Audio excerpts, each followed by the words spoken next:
চলো বাংলাদেশ বিশ্বজয়ে চলো চলো নতুন প্রভাতের আলোয় জেগে উঠুক প্রতিটি প্রাণের ঢেউ কারণ হাতছানি দিয়ে ডাকছে 2030 বিশ্বকাপ। কল্পনা নয়, বাস্তবেই এবার ফুটবলের বিশ্বমঞ্চে উঠতে পারে লাল সবুজের পতাকা। আগামীতে এমন এক দল পাবে লাল সবুজের বাংলা, যে দল এশিয়ার যে কোনো পরাশক্তিকে টক্কর দেওয়ার সাহস রাখবে, এশিয়ান অঞ্চল থেকে খেলার সামর্থ্য রাখবে বিশ্বকাপেও। বাংলাদেশের আগামীর সেই মহাপরাক্রমশালী দলের আরও বিস্তারিত জানাচ্ছেন শ্রাবণ অনেক। যেখানে এক সময় স্বপ্ন দেখাও ছিল বিলাসিতা, আজ সেখানে জেগে উঠেছে বিশ্বাস, আমরাও পারবো। আমরাও বিশ্বকে চমকে দেব, জায়গা করে নেব বিশ্ব মঞ্চে। বলছি লাল সবুজের ফুটবলের কথা।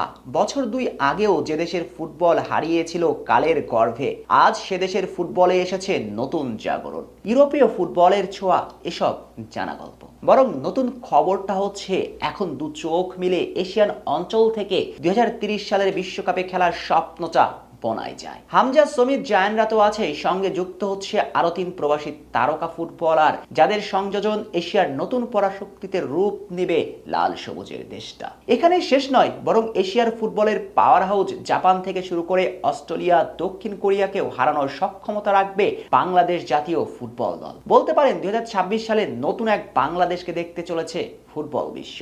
সারা বিশ্বের বিস্ময় হবে আমার আপনার লাল সবুজের বাংলা। চলুন আর কথা না বাড়িয়ে 2023 সালে বাংলাদেশের সেই দলটা কেমন হতে চলেছে সেটাই দেখে আসা যাক। আগামী মার্চের উইন্ডোতে সিঙ্গাপুরের বিপক্ষে বাংলাদেশ দলে যোগ দিতে চলেছেন ট্রেভার ইসলাম। প্রকৃত অর্থে ফরওয়ার্ড লাইনে তার সংযোজন বাংলাদেশের শক্তি মাত্রাকে বাড়িয়ে দেবে 3 গুণ। যে ফিনিশিং নিয়ে ধুঁকছে লাল সবুজের দেশটা, সেখানে আশার ফানুস উড়াবে বাংলাদেশি বংশোদ্ভূত এই গতি তারকা। তিনি যেমন সেন্ট্রাল ফরওয়ার্ড হিসেবে খেলতে পারবেন, তেমন করে 2 উইং ধরে আক্রমণে উঠতে পারেন, আর বয়সটাও তো সবে তরুণ। ট্রেভারের সঙ্গে যোগ দিতে চলেছেন জায়ান হাকিম। লেফট ফুটেড এই ফুটবলার ইংল্যান্ডের 7ম ট্রায়ারে খেলছেন। তার ফিজিক্যাল স্ট্রেংথ একেবারে ফুটবলীয়। তিনি এই দলে খেলবেন রাইট উইঙ্গার হিসেবে। লেফটে থাকছেন তরুণ তুর্কি ফাহমিদুল ইসলাম, যাকে